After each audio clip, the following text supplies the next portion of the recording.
investing in Spanish property? It's a question I've been asked a couple of times, and somebody recently asked about Murcia. What I would say about Murcia is we're a bit further out than that, so I don't really want to comment on Murcia itself.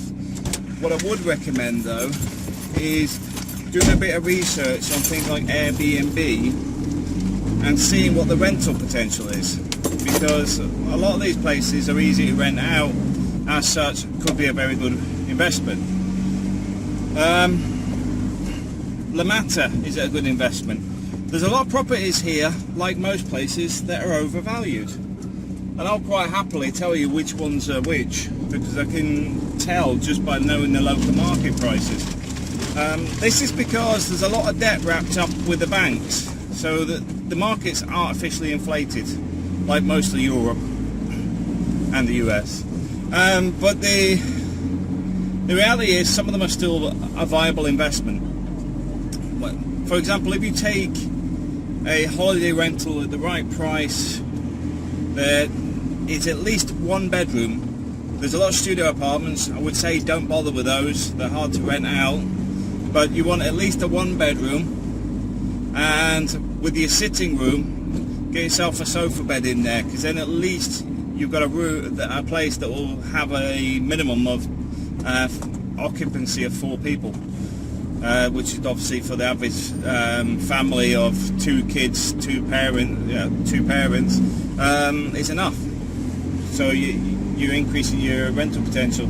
Studios, you're looking at single people, couples, etc. There's less opportunity.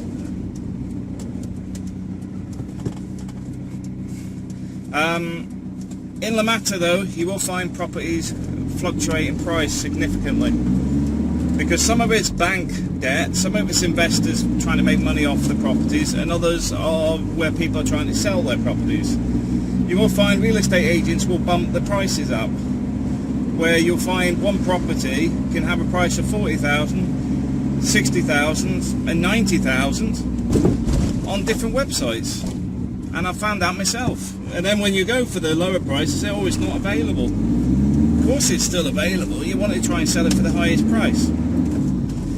Now, why am I making this video? Well, the first thing I want to say is, if you want to sell your property, I'll help you sell it, because one of the things, in fact I'll do a second video on that, because there's more to discuss on it. But if you're looking for a property in La Mata, let me know, because I can find things for you. I know which areas are rentable, I know which ones are going to have a good return, which ones are duff investment, which ones are you're going to get your money back. One thing I will say is don't look at any of this as a short-term investment.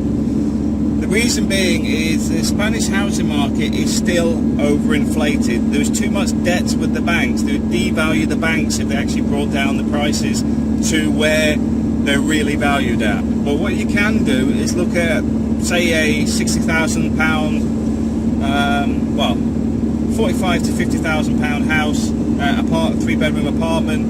You will get a good return on that every year on rentals, whether it's high season or long-term rentals. You will get a good return. You will, over a period of time, be able to pay the place off. I'd estimate probably 10 years maybe. But the advantage with that is the mortgage is being paid by somebody else, because obviously the rentals coming in is paying it for you. So from that point of view, those are a good investment, because if you come up to retirement or whatever and you've managed to get £50,000 of investment paid off by people renting it out, it's not a bad deal, is it? So yeah, there are some good deals still there, but be aware that you've got to look at the prices. You've got to look at where people are living, going on holiday, what they're buying, what properties do they avoid, what areas are declining, because some areas are still struggling to recover from the recession.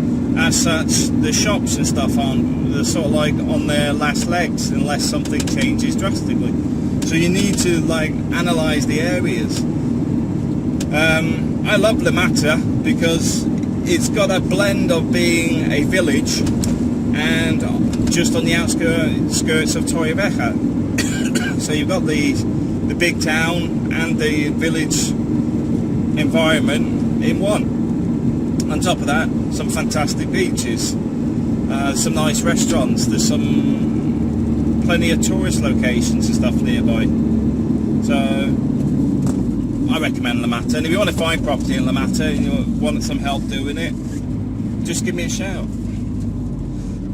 Because one thing I do know about is La Mata. We've been around most of it now. November, we'll have been here 2 years. Alright, thanks for watching. Yeah.